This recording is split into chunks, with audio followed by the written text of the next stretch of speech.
वकालत के काम करने वाले लोगों को प्रेरित करिए कि ये काला कोट जल्दी से जल्दी हटाए। ये अंग्रेजों की परंपरा का है। आपको मालूम है इंग्लैंड में काला कोट पहन के वो न्यायाधीश बैठा करते थे, ऊपर से चोगा लगाते थे और चोगे के ऊपर वो टोपा लगाते थे। हाँ देखा है ना, वो सब नकली बिग वाला वही हमारे हिंदुस्तान में आ गया। अब अंग्रेज चले गए, उनको गए हुए 62 साल हो गए हैं, अब हम वो काला कोट क्यों पहने। और आपको एक जानकारी दूं, बड़ी रोचक जानकारी है कि वो जो चोगा पहनते थे ना, लंबा लंबा ढीला ढीला, उसमें जेब पीछे रहती थी, पीछे जेब पीठ की तरफ। तो मैं ढूंढ रहा था, तब पता चला कि वो पीछे जेब इसलिए है कि किसी मुवक्किल का उन्होंने मुकदमा लड़ा और मुवक्किल ने फीस तो दे ही दी, और ज्यादा खुश हुआ तो पीछे से डाल दे उनकी जेब में। इसके लिए वो पीछे जेब लगाई जाती थी इंग्लैंड में। और हम भी वही नकल करके वो पीछे जेब और लंबा चोगा और सिर पे टोपा और वो काला काला। अभी भी पीछे जेब लगती है। हाँ, जो जिनके गाउन होते हैं वो पीछे जेब के लंबे लंबे गाउन पहनते। और हमारे यहाँ तो वैसे भी काला रंग तो गर्म देशों में बिल्कुल वर्जित होना चाहिए। आपको मालूम है काला रंग ऊष्मा का शोषक है। तो आप जितनी गर्मी में काला कोट पहनेंगे, ऊष्मा अंदर ही अंदर, गर्मी अंदर की निकल नहीं पाएगी, अंदर की गर्मी अंदर ही रहेगी, बाहर से गर्मी और अंदर आएगी, पसीना पसीना हो जाएंगे और वहां बहस करेंगे कि पसीना पोंछेंगे आपस में। और नीचे की अदालतों में तो बहस होती है तो पसीना पसीना तर हो जाता है, फिर कोर्ट पर वो पसीना गिरता है तो सफेद सफेद हो जाता है और महीनों महीनों आप उसको धो नहीं सकते हैं और उसमें इतनी बदबू आती है कि कोई पास खड़ा हो जाए तो वो परेशान हो जाए। ऐसे क्या आप जो है इस गुलामी को हटाइए। तो ये कहां से हटेगा? बार काउंसिल को आप निवेदन करिए। आप जानते हैं इस देश में एक बार काउंसिल है, उसको निवेदन करिए कि ये काले कोट को हटाने की बात बहुत पहले तय हो चुकी है। एक बार नहीं, 2 बार नहीं, 3 बार नहीं, 4 बार नहीं, बार बार तय हो चुकी है। बार काउंसिल तय कर चुकी है, बस अभी हटा रहे हैं, अभी हटा रहे हैं, अभी हटा रहे हैं, अभी हटा रहे हैं, और वो आती नहीं निर्णय में। तो थोड़ा कोशिश करिए, प्रयास करिए, दबाव डालिए, उनके बीच में चर्चाएं चलाइए और ये अपनी गुलामी तो कम से कम हम हटा दें, ढो दें। भूषा की गुलामी हटे, भाषा की हटे, फिर भोजन की गुलामी भी आप अपने जीवन से हटाइए। हमारे जिंदगी में अंग्रेजियत वाला बहुत सारा भोजन हम जबरदस्ती खा रहे हैं, जिसको बिना सोचे समझे। अब हम डबल रोटी खाते हैं, पाव रोटी खाते हैं। इंग्लैंड यूरोप के लोग पाव रोटी खाते हैं, डबल रोटी खाते हैं, क्योंकि उनको रोटी बनाना नहीं आता। आपको मालूम है डबल रोटी, पाव रोटी उसी वस्तु से बनती है जिससे रोटी बनती है। गेहूं होता है ना, गेहूं का आटा निकालते हैं, आटे को छानते हैं तो मैदा बन जाती है, उस मैदे में से पाव रोटी बनती है, डबल रोटी बनती है। बस अंतर इतना है कि मैदे को सड़ाया जाता है और सड़ाने के बाद उसमें फर्मेंटेशन की स्थिति आने के बाद उससे बनाया जाता है। हम हमारे यहाँ सड़ाते नहीं है, क्योंकि सड़ा हुआ भोजन करने की भारत में परंपरा नहीं है। हम ताजा आटा गूंथते हैं और तुरंत रोटी बना के खा के खत्म कर लेते हैं। उनके यहाँ आटा सड़ता रहता है, सड़ता रहता है, घंटों घंटों सड़ता है, दिनों दिन सड़ता है। सड़ने के बाद फिर उसको उसमें से खमीर जैसे निकलता है, फर्मेंट हो जाता है, तब जाके उससे पाव रोटी डबल रोटी बनती है। और वो पाव रोटी डबल रोटी 3-3 महीने पुरानी सब खाते हैं। मैंने अमेरिका का हिसाब निकाला और यूरोप का हिसाब निकाला। गेहूं की फसल होके और किसी फ्लोर मिल में आटा बनने से शुरू होकर और डबल रोटी पाव रोटी किसी ग्राहक तक पहुंचने में 3 महीना लग जाता है।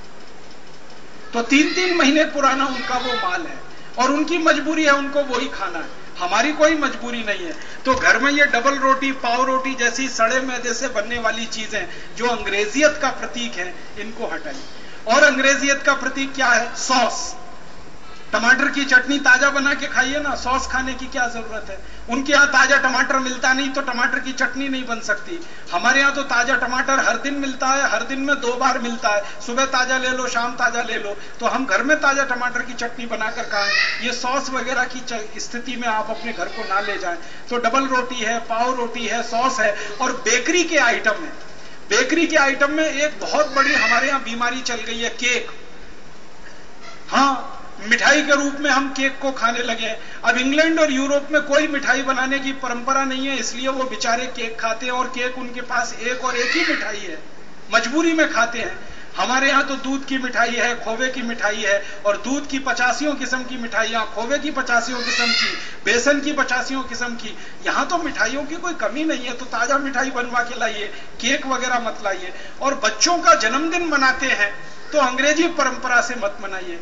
कहीं से केक ले आए, फिर मोमबत्ती ले आए, केक के चारों तरफ मोमबत्ती लगाई, फिर उसको दिया सलाई से जलाया, फिर फूंक मार के बुझाया। अगर बुझाना ही था तो जलाया क्यों? ना इसलिए जलाया नहीं कि जल्दी मर जाए।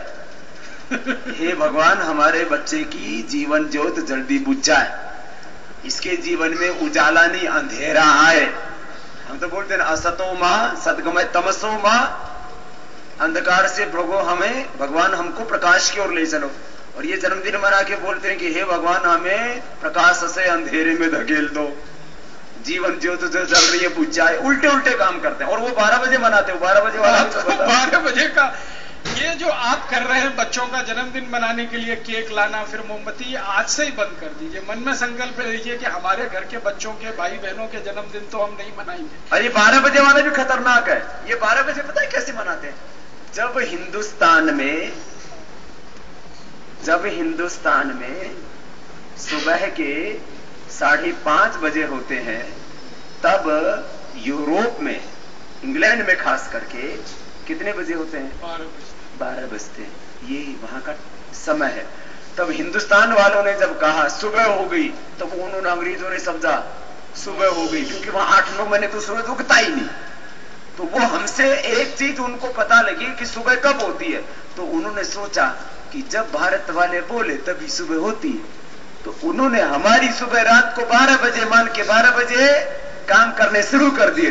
और हिंदुस्तानियों ने कहा वो 12 बजे मनाते, अपने को भी 12 बजे ही मना। ये उल्टा काम शुरू हो चुका है। जन्मदिन मनाए, शादी की वर्षगांठ बनाए 12 बजे। मैंने कहा क्यों? सुबह होती है। मैंने कहा सुबह नहीं होती तो रात होती है। तो मैंने ये बहुत उल्टा काम प्रचलन। माने हमारे यहाँ 5:30 बजे हम दिन का सुबह मनाए, उस समय अपना जन्मदिन और हवन करके शुरू करें अपने सारी चीजें, वो तो बात समझ में आती है। हमारे यहाँ बजे 5:30, वहां बजे 12, उन्होंने 12 बजे मनाना शुरू कर दिया, हमने 12 बजे मनाना शुरू कर दिया। ये बड़े घरों में रोज हो रहा है ये खड़ा। और एक बड़ी बीमारी आ गई है अपने समाज में, रात को 12 बजे शादियां कर रहे हैं। शादी जैसा पवित्र काम, शादी जैसा उत्साह देने वाला काम, शादी जैसा परिवार को बढ़ाने वाला काम, समाज में आपकी स्थापना कराने वाला काम, सब कुछ आप में देने की व्यवस्था करने वाला काम सबसे अच्छे समय पर होना चाहिए।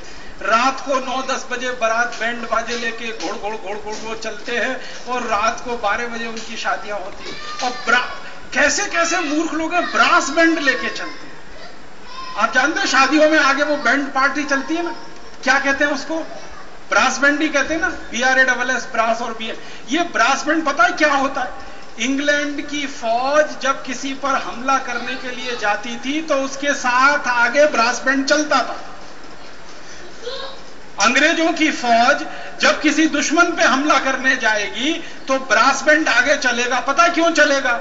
वो कहते हैं कि इससे सिपाही जागरूक अवस्था में रहे, इतना तेज पीटते रहो तो कानों में उनके शोर शोर शोर शोर, वो सो ना जाए, आलस्य में ना आ जाए, तंद्रा में ना आ जाए, कभी भी ढीले ना पड़ जाए, कहीं पे खड़े ना रह जाए। इसके लिए उनके पांव में कदम ताल के साथ ब्रास बैंड चलाने की परंपरा है। और हम मूर्खों के मूर्ख शादियां करने के लिए ब्रास बैंड को आगे लेके ढम ढम ढम ढम कान फोड़ फोड़ के अपना सत्यानाश, पड़ोसियों का सत्यानाश। नहीं, लड़की वाले पे चढ़ाई कर रहे हो ना। उसका सब कुछ लूट के लाएंगे दहेज में, बोरिए, बिस्तर। अच्छा, इतने ज्यादा हम लोग भिखारी हैं, अपने घर में बिस्तर भी नहीं होते। लड़की वाले के घर से बिस्तर लाएंगे, लड़की वाले के घर से ही डबल बेड लेके आएंगे, लड़की वाले के घर से ही कपड़े लेके आएंगे, उसके घर से खाने पीने का बर्तन लेके आएंगे। इतने भिखमंगे हैं हम लोग। वो ठीक में जाते हैं ब्रस में, वो उसका घर लूट के लेके आते हैं। तो मेरी आपको हाथ जोड़कर विनती है कि जो शादियां करने वाले यहाँ कार्यकर्ता बैठे हैं, जिनको नहीं करनी है वो तो बहुत अच्छे हैं, उनके लिए जिंदाबाद। जिनको करनी है उनके बैंड नहीं बजे तो आप बैंड मत बजवाना अपनी शादी में। और जिन्होंने कर लिया, गलती हो गई, वो प्रायश्चित कर लेना। और प्रायश्चित का एक ही तरीका है, अपने जब किसी दूसरे की शादियों में आप जाएं, बारात में शामिल हो, तो कम से कम कहना भैया ये ब्रास बैंड नहीं बजाया जाता, ये तो इंग्लैंड में हमला करने के लिए जब आर्मी चलती थी उसके आगे आगे इसको चलाने की परंपरा है। हम किसी पे हमला करने नहीं जा रहे हैं, हम किसी को लूटने नहीं जा रहे, दूसरे से